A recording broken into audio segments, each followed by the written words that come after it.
And there's three things that validate an order block. So the first thing is we're looking for a market structure shift, right?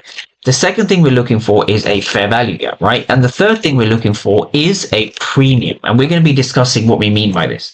So again, to give us some extra confluence and to give us some context, we are above the daily opening. So we're anticipating this to be the high of the day, right? So always use the power of three with some kind of context. We're expecting this to be the high of the day.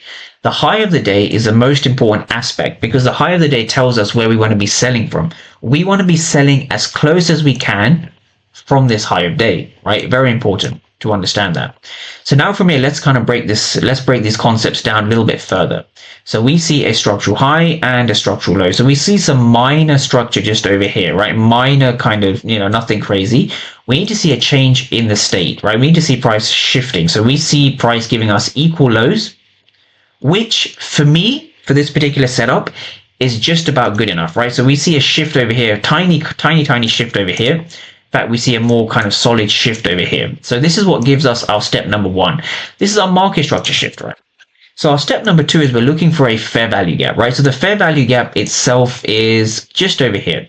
This is our fair value gap. So this is our fair value gap just over here. So notice how we have the wick over here and we have the wick over here. They're not touching. And so this is an inefficiency.